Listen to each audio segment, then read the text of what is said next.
코로나 상황 가운데 가정에서 영상으로 함께 예배드리는 모든 분들에게 하나님의 크신 은혜와 은총이 가득하길 소망합니다. 수요일 이 자리에서 말씀을 이렇게 전하다 보니까 많은 분들이 참석하지 못하는 안타까움이 참으로 많았습니다. 그런데 영상으로 예배드릴 때에 하나의 감사할 제목이 저한테는 생기더라고요. 그것은 다름 아니라 영상으로 예배드리면 이곳에 차마 여러 가지 제약들, 퇴근 시간에 차량이 막힌다거나 또 가정의 식구들의 식사를 챙겨준다거나 여러 가지 일들로 참석하지 못하는 분들이 그래도 영상으로나마 함께 예배드릴 수 있다는 것, 기존에는 예배드릴 수 있는 인원보다 훨씬 더 많은 분들이 함께 예배드릴 수 있다는 것이 감사할 제목으로 이렇게 여겨지더라고요. 그래서 오늘 이 감사할 제목이 시발점으로 해서 오늘 이 예배가 하나님 앞에 올림을 받고 우리는 크신 은혜로 말미암아 그 감사함이 배가 되는 오늘 이 저녁이 되기를 예수 그리스도 이름으로 축원드립니다. 대학교에 입학해서 공부를 처음 시작할 때에 교양 과목을 수강하게 된 적이 있었습니다. 그 교양 과목을 수강하는 가운데에 교수님께서 함께 읽고 그리고 과제물로 선정해 준 책이 한 권 있었습니다. 근데 그 책의 제목은 이에치카의 역사란 무엇인가 라는 책이었습니다. 제가 그 책을 보는 것이 꽤나 힘들었습니다. 왜 힘들었냐면 저는 책 읽기를 정말로 싫어했거든요.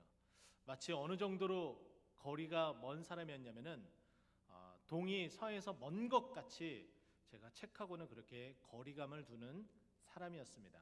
그런데 과제물이기 때문에 어쩔 수 없이 읽어 나갔던 기억이 나는데 그 이에치카의 그 역사란 무엇인가 라는 그 책 내용에 그 이에치카가 정의 내린 역사에 대해서 이렇게 이야기를 하고 있습니다.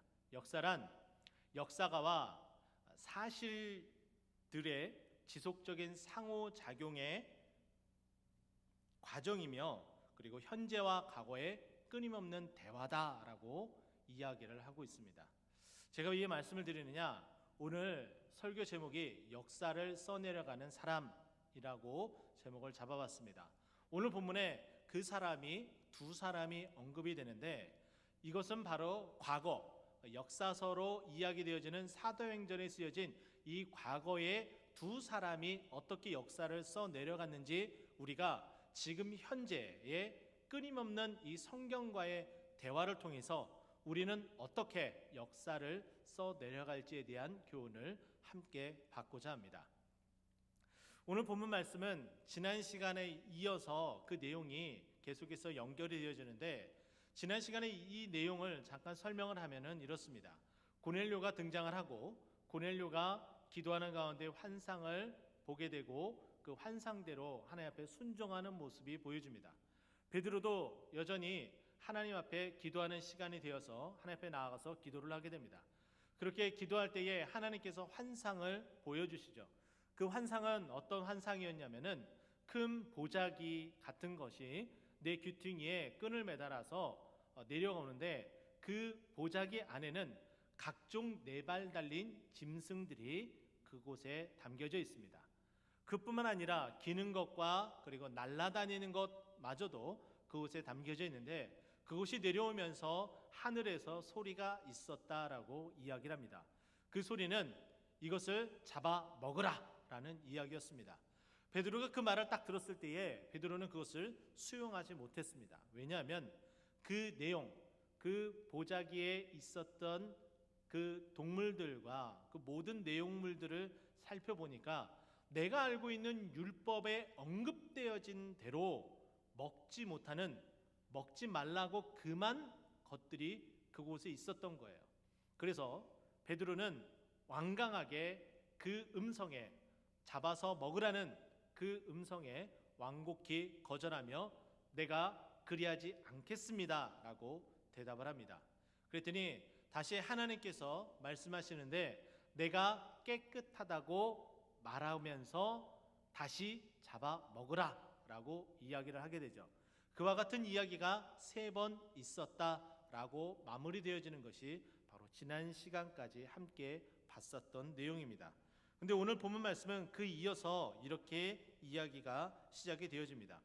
베드로가 본 바 환상이 무슨 뜻인지 속으로 의아해 하더니라고 설명을 하고 있습니다. 베드로가 그 환상을 아무리 봐도 아무리 생각해 봐도 도무지 이해할 수가 없었던 거예요.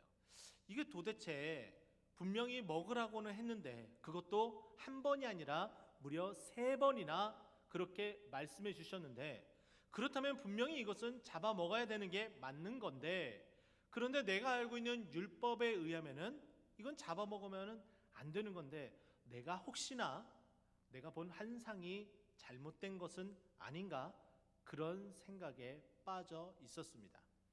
근데 오늘 이 본문, 이 의아해 하다라는 이 본문의 영어 성경을 살펴보게 되면은 그 단어, 그 동사는 다우트라는 단어를 사용하게 됩니다.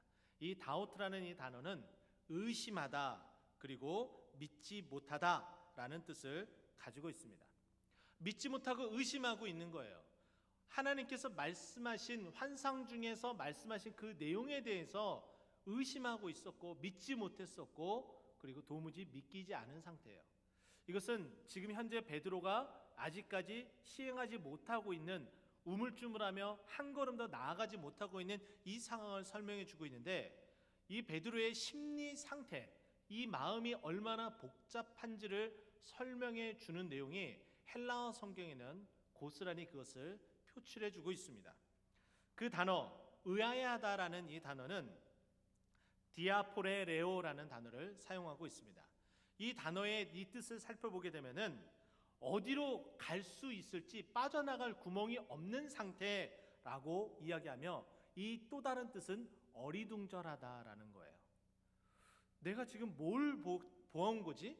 내가 지금 무엇을 들은 거지? 도무지 이쪽 방향도 저쪽 방향도 갈 수 없는 상태에 이르는 이 베드로의 그 심리 상태를 그대로 보여주고 있습니다. 베드로는 이렇게 미궁 속에 빠져 있었습니다. 그런데 이 미궁 속에 빠져 있는 이 상황에 바로 17절 이어서 마침 고넬료가 보낸 사람들이 시몬의 집을 찾아 문 밖에 서서라고 소개가 되어집니다. 이 문 밖에 서서라는 이 단어는 과거형이에요. 그런데 제가 금방 설명해 드렸던 의아해하다, 이 헬라어 단어 시절을 보게 되면은 미완료 과거예요. 그러니까 과거의 어떤 시점으로부터 시작해서 지금까지도 그것이 맞춰지지 않은 상태라는 거예요. 의아했었던, 의문점을 가졌었던, 도무지 믿기지 않았었던 그 상황이 계속해서 되어지고 있고, 그리고 지금 밖에서는 어떤 상황이냐면 지금 고넬료가 보낸 사람들이 막 도착해서 서서 있다라고 맞춰진 상황입니다. 이게 잘 이해가 안 갈 거예요. 이 상황을 그림을 그리자면은 바로 이런 상황입니다. 지금 베드로가 의아해하고 아직 그것이 맞춰지지 않고 있는 상황인데, 그리고 그 상황을 표현하자면 두리번 거리고 있는데, 지금 왼쪽에서 좌측을 보고 있는 상황에 바로 그 자리에 사람이 서 있었다는 거예요. 자기 시선에서 벗어나고 있었던 곳에서 그 시선이 그쪽으로 옮겨졌는데 그곳에 사람이 있었다는 거예요. 바로 이와 같은 내용은 하나님께서 어떠한 일을 행할 때에 계속해서 연결되어지는 부분으로 말씀하고 있는 부분입니다. 지금 베드로의 상황은 계속해서 자기의 그 의문점으로 인해서 계속해서 하나님이 명령한 것을 이어가지 못하고 있는데, 하나님께서 그것을 이어가려고 고넬료의 사람을 보낸 거예요. 이와 같은 내용이 창세기에도 언급이 되어집니다. 창세기 22장 13절 말씀인데요, 아브라함이 눈을 들어 살펴본즉 한 수양이 뒤에 있는데 뿔이 수풀에 걸려 있는지라라고 소개를 하고 있습니다. 이 내용은 여러분이 잘 알고 있는 것처럼 아브라함이 그의 아들 이삭을 잡으려고 칼을 들고 내치는 그 순간 하나님께서 아브라함아 아브라함아 다급하게 부르시며 그 칼 내려침을 멈추게 하고 있습니다. 그리고 나서 뒤에 보니까 수풀에 무엇이 걸려 있다고요? 양이 뿔이 걸려 있는지라라는 거예요. 이미 그 수풀에 뿔이 걸려져 있었다는 거예요. 그 있는 상황을 지금 아브라함이 뒤 돌아서 보니까 거기에 걸려져 있는 모습이 보인다는 거예요. 그것처럼 지금 아브라함이 계속해서 활동하는 그 방향이 완료되지 않았는데 지금 완료된 것은 그 순양의 뿔에 걸려져 있는 것처럼 지금 동일하게 베드로의 그 마음의 그 상황이 완료되지 않는 좌충우돌하는 그 상황 가운데 있는데 그것을 해결하기 위해서 하나님께서 고넬료의 사람들을 보내주셨다는 거예요. 바로 이것을 이렇게 설명해 주고 있습니다. 그리고 연이어서 18절에 그 문 밖에 서 있는 고넬료의 사람들이 이렇게 이야기합니다. 베드로라 하는 시몬이 여기 유숙하느냐라고 물어봅니다. 이것은 이미 고넬료라는 사람이 하나님 앞에 기도하는 가운데에 들었던 하나님의 그 음성을 확인하는 작업입니다. 6절 말씀 보면 이렇게 언급합니다. 그는 무두장이 시몬의 집에서 유숙하니 그 집은 해변에 있다 하더라. 지금 고넬료는 가이사라에 살고 있는 이탈리아의 백부장이었습니다. 그 가이사라에서 요빠까지의 그 거리는 대략 50km입니다. 이 50km를 사람이 걸을 수 있는 도보로 걷게 되면은 못해도 12시간은 좋게 걸리는 거리입니다. 바로 그것을 통해서 12시간 넘게 걸어서 도착을 했습니다. 그렇게 도착해서 보니까 그리고 물으려고 하니까 그 시간, 도착한 시간을 확인해 보니까 언제쯤이에요? 지금 베드로가 기도하며 환상을 듣고 나서 어리둥절한 이 상황이 언제냐? 바로 성경은 정확하게 그 시간을 이야기해 주고 있는데 9절 말씀을 보면은 베드로가 제6시에 기도했다라고 이야기를 합니다. 제6시는 언제냐면은 정오를 이야기를 해요. 이 정오라는 시간은 사람들이 활동을 안 하고 식사를 한다거나 아니면 낮잠을 자는 시간, 길거리에 아무도 없는 거예요. 그런데 지금 현재 고넬료가 보낸 이 사람들이 지금 무두장이 시몬의 집을 찾아간 거예요. 근데 거리에 물을 사람이 없어요. 그래서 묻는 겁니다. 여기가 시몬의 집이 맞느냐? 그리고 베드로가 여기에 지금 유숙하고 있느냐? 물어보고 있는 거예요. 왜냐하면 하나님께서 그와 같고 베드로에게 찾아가서 청해라 라고 명령을 했기 때문이에요. 자, 그랬더니 베드로가 이렇게 이야기합니다. 베드로가 그 환상에 대하여 생각할 때에 성령께서 그에게 말씀하시되 두 사람이 너를 찾으니, 지금 베드로가 우왕좌왕 하는 가운데 그 두 사람의 말을 듣고 생각할 때에 그 환상에 대해서 다시 한번 생각을 하는 거예요. 기도하고 나서 하나님께서 이런 말씀을 하셨는데 갑자기 고넬료가 보낸 두 사람이 온 거예요. 그리고 나서 지금 곰곰이 생각을 할 때에 성령께서 말씀해 주고 있습니다. 근데 그 말씀이 두 사람이 너를 찾는다라고 소개를 합니다. 제가 가지고 있는 성경에는 여기에 각주가 되어져 있어요. 두 사람이라는 이 표현에 각주가 되어져 있는데 각주를 살펴보게 되면 이렇습니다. 어떤 사본에는 세 사람이라는 표현이 되어져 있다. 제가 그래서 이것을 찾아보니까 살펴보니까 박윤선 박사님이라는 분이 그 주석에 어떻게 표현을 하고 있냐면은 바로 이 부분, 바로 두 사람이라고 되어지는 부분은 우리가 보고 있는 이 개역 한글 성경, 이 전의 성경이죠. 이 개역 한글 성경에는 바티칸 사본을 번역한 것을 따르고 있어서 그 바티칸 사본에는 두 사람이라고 표현되어 있기 때문에 바로 두 사람이라고 그대로 따르고 있지만 더 많은 성경에는 그것이 세 사람이라고 표현되어져 있다라고 표현을 합니다. 그 사본이 어떤 사본이냐면은 바로 그 알렉산드리아라는 이 사본이 있고 그리고 그 사해사본이라는 그 사본이 있습니다. 바로 그곳에는 바로 세 사람이라고 표현되어져 있어요. 바로 그렇게 되어져 있는 그 내용들을 종합해 봤을 때에 두 사람이든 세 사람이든 그렇게 사람들이 고넬료가 보낸 사람들이 그곳에 도착을 해서 바로 그 사람들을 따라가라라고 성령께서 말씀하고 있습니다. 그러면 저는 오늘 이 시점에서 어떻게 하면 역사를 써내려가는 사람이 될 수 있느냐, 아주 원론적인 이야기인데요. 저는 첫 번째는 기도의 사람이 역사를 써내려갑니다 라고 말하고 싶어요. 고넬료도 기도하는 가운데 하나님께서 환상 가운데 들려주셨고 그리고 베드로도 기도하는 가운데에 하나님께서 말씀하셨습니다. 고넬료는 제3시에 기도하러 갔을 때에 하나님께서 그 음성을 들려주셨어요. 이 제3시는 바로 오전 9시를 이야기를 합니다. 베드로는 제6시에 기도했다라고 표현을 해요. 베드로는 늘 끊임없이 기도의 시간을 정해서 기도하는 사람이었습니다.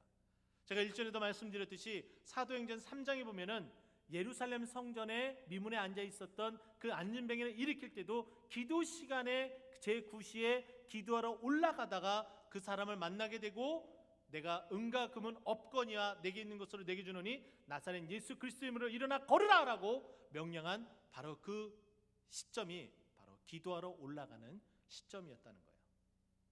베드로는 그렇게 기도하는 사람이었기 때문에 안전병을 일으키는 역사를 쓸 수 있었습니다. 지금 오늘 이 기도하는 이 두 사람이 영적으로 만나는 시간이에요. 고넬료가 직접적으로 만나지 않고는 있지만은 고넬료가 보낸 사람을 통해서 기도하는 가운데 하나님께서 말씀하신 그 말씀대로 베드로와 함께 만나는 장면이 오늘 이 장면에 소개가 되어지고 있습니다. 이 두 사람의 이 만남, 이 고넬료가 보낸 사람과 베드로의 이 만남은 바로 이방인의 선교의 문이 열려지는 효시가 되고자 있습니다. 하나님은 이렇게 기도하는 사람을 통해서 역사를 써내려가고 있습니다. 우리는 기억할 겁니다. 기도하기를 쉬는 죄를 범하지 않겠다라고 고백한 사무엘을 통해서는 하나님께서 사사시대와 왕정시대의 그 혼탁한 시대를 하나님의 말씀으로 하나님의 통치로 이끌어갈 수 있도록 역사를 쓰는 하나님의 사람으로 이끌어 주셨습니다. 그리고 기도하는 자식은 망하지 않는다는 암브로시우스의 그 말에 따라 망나니 같은 그 아들, 그 사랑하는 아들을 위해서 끊임없이 기도한 모니카의 그 기도 소리는 바로 우리가 너무나 잘 알고 있는 성 어거스틴을 만들게 되는 역사를 써내려가고 있습니다. 이뿐이겠습니까? 1885년 4월 5일 부활절 아침에 부산항에는 미국에서 떠난 배가 입항을 하게 됩니다. 그리고 그곳에서 한 사람의 선교사가 나와 육지에 발을 내딛게 되는데, 그 발을 내딛는 선교사의 이름은 감리교 선교사였던 아펜젤로 선교사였습니다. 아펜젤로 선교사는 제물포항에 정박하며 그리고 첫 발을 내딛는 그 순간에 그 부활절 아침에 이렇게 고백을 하고 있습니다. 우리는 부활절 아침에 이곳에 도착했습니다. 이날 사망의 권세를 이기신 주께서 이 백성을 얽어맨 결박을 끊으사 하나님의 자녀로서 빛과 자유를 주시옵소서. 바로 이 기도는 그대로 이루어지고 역사를 써내려갔습니다. 그 써내려간 그 역사의 그 증인들이 바로 저와 여러분입니다. 하나님의 자녀로서 빛과 그리고 자유를 얻게 된 하나님의 사람이 되었다는 거예요. 바로 이 기도의 사람이 바로 이렇게 큰 역사를 이루어가고 있다는 거죠. 이번 주에 말씀을 생각하고 준비하며 저는 한 가지 또 사랑하는 교구 식구의 가정을 방문하는 일이 있었습니다. 집을 방문한 것은 아니었어요. 왜냐하면 이 가정이 여차해서 이사를 하게 되었습니다. 바로 어제 일인데요. 이사하는 가정에 찾아갔습니다. 근데 이 가정이 그냥 이사를 하는 일뿐만 아니라 사랑하는 남편이 암으로 투병 중에 계시고, 그리고 오늘 바로 방사선 치료를 받으러 가는 날이었습니다. 그래서 그 소식을 전화 통화를 통해서 확인하고 알게 됐고, 그리고 그 가정에 찾아갔습니다. 그리고 이런 얘기를 나눴어요. 이사를 하게 된 것이 좋은 일인지 나쁜 일인지는 모르겠지만 이 집에서 하나님께서 함께 하시며 그리고 은혜 내려주셨던 수많은 감사의 제목들이 있을 텐데, 이사는 바로 새로운 그 집에서도 감사의 제목들이 더욱더 많아졌으면 좋겠습니다 라고 제가 말씀을 드리고, 그리고 그 감사의 첫 번째 제목, 그리고 가장 큰 제목이 사랑하는 남편, 그 집사님의 완치 판정 받는 것이 바로 그 감사의 제목이었으면 좋겠습니다 라고 이야기를 나누고 기도하고 돌아오며, 그리고 오늘 오전에는 전화로서 그 집사님과 통화하고 기도를 해드렸습니다. 바로 이렇게 기도를 하고 또 그 역사를 써내려 가야 되는 거예요. 지금 우리 교회에 많은 분들이, 많은 환우들이 계세요. 근데 정말로 안타까운 것은 무엇이냐면은 그 질병의 투병의 시간이 점점 길어지면 길어질수록 사람들이 뇌리 속에서 사라지고 있다는 거예요. 그러나 결코 사라지지 않는다는 겁니다. 여러분들이 기억하고 기도하는 분이 끊임없이 있다는 거예요. 그분들이 그 끊임없는 기도가 기적의 역사를 써내려가고 있어요. 제가 일전에 일부 예배 설교를 하면서 하나님께서 우리 교회에 기적의 사나이다 라고 이야기한 그 집사님의 그 역사에 대해서 이야기를 나눈 적이 있어요. 그분뿐이겠습니까? 그 집사님뿐이겠습니까? 다른 분들도 수많은 투병의 그 시간들을 하고 있습니다. 하루하루를 이겨내가는 것이 바로 기도의 힘인 줄 여러분 믿으시기 바랍니다. 바로 그렇게 기도로서 투병의 시간을 이겨내고 완치의 판정 받기까지 힘있게 기도하며 이겨나가는 우리 환우, 모든 환우들 되기를, 또 그분들을 위해서 기도의 역사를 만들어가는 우리 모든 꽃동산 가족 되기를 예수 그리스도 이름으로 축원드립니다. 뿐만 아니라 우리는 기도해야 됩니다.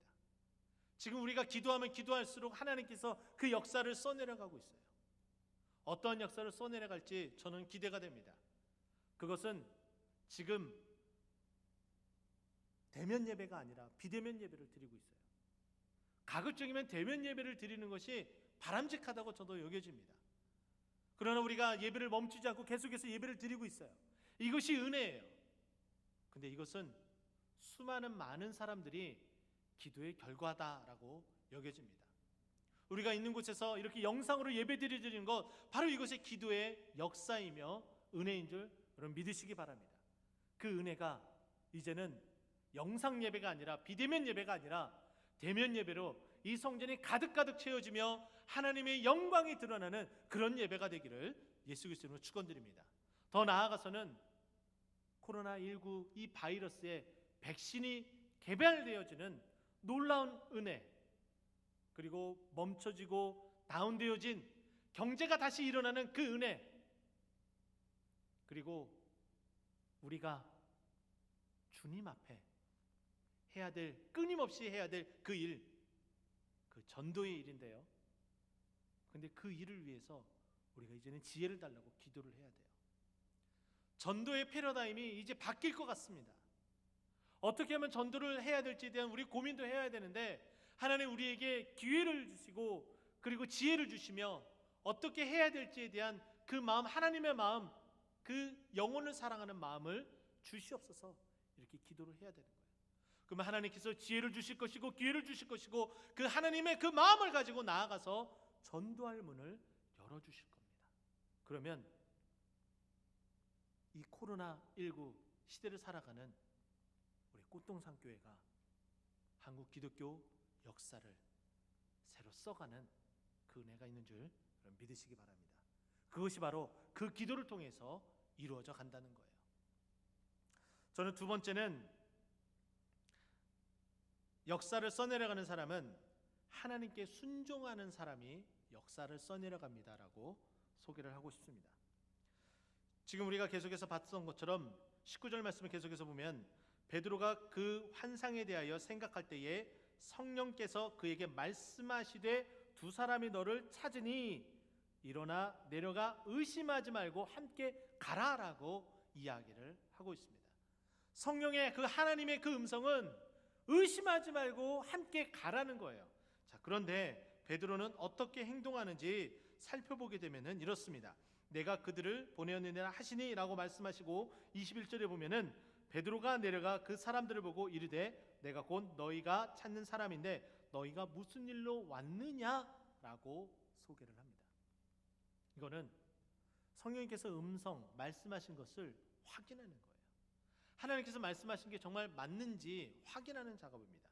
자, 보십시오. 18절 말씀에도 지금 어떻습니까?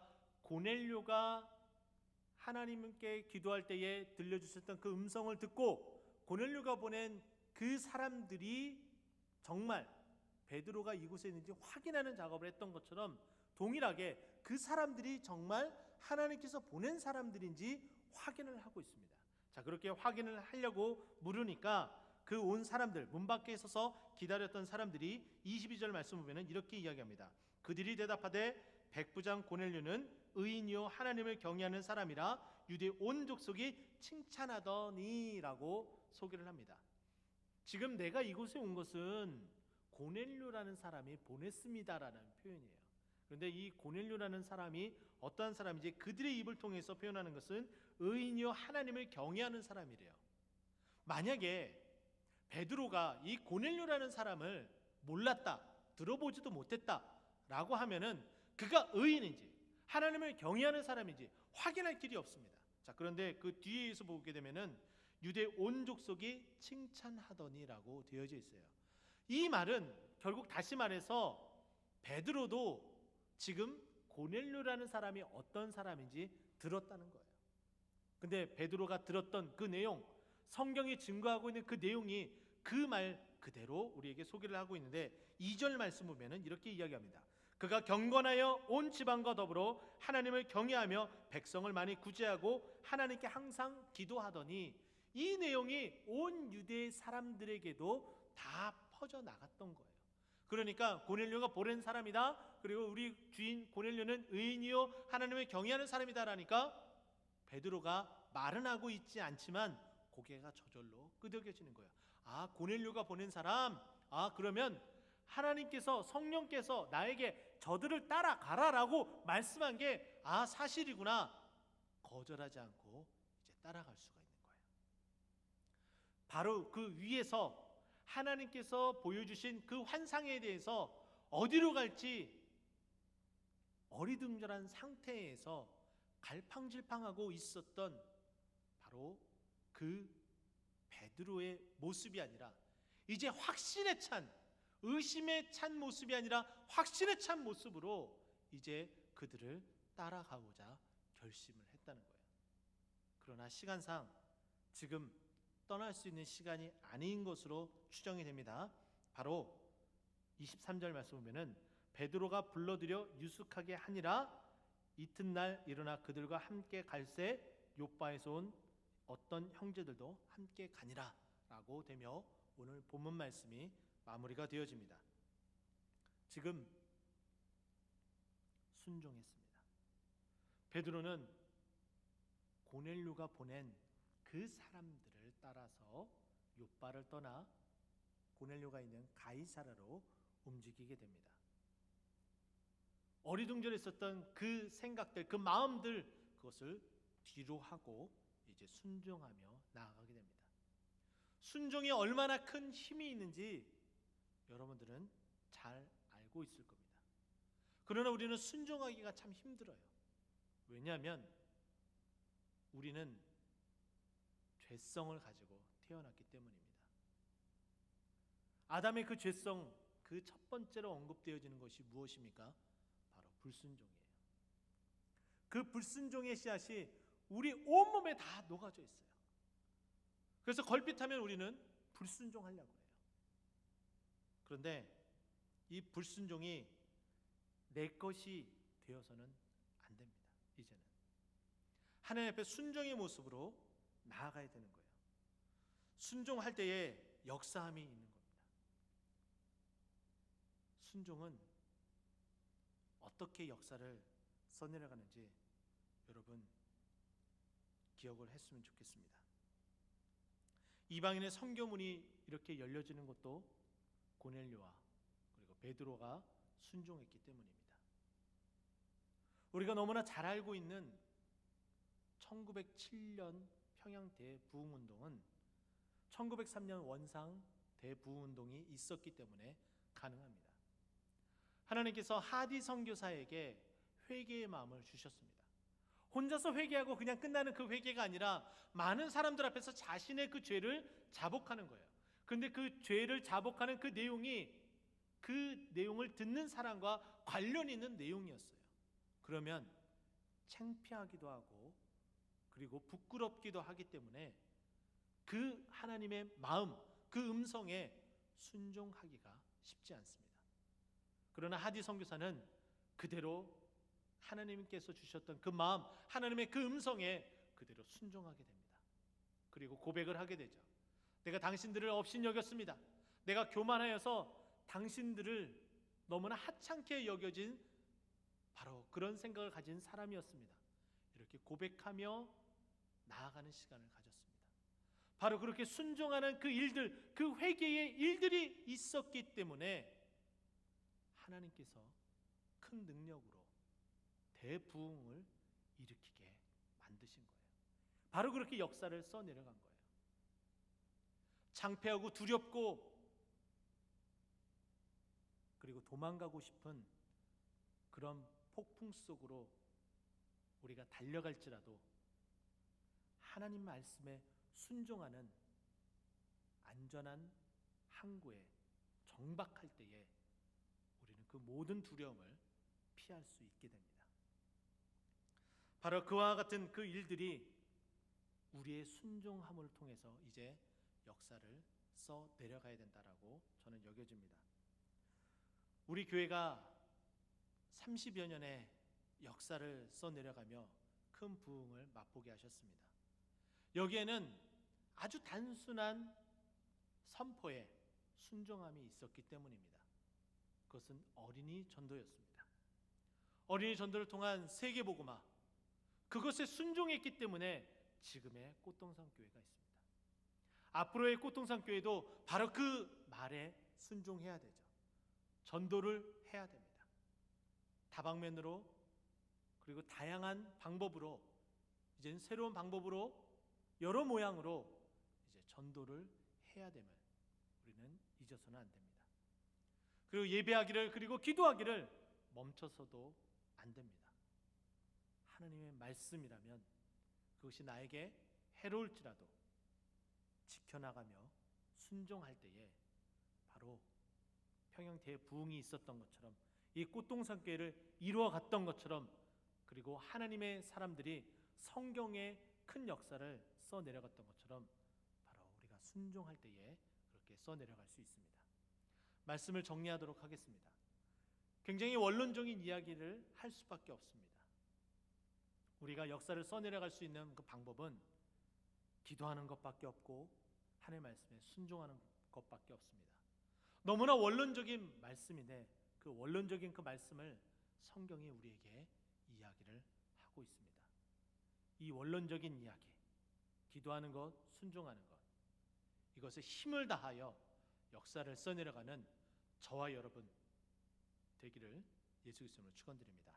기도하겠습니다.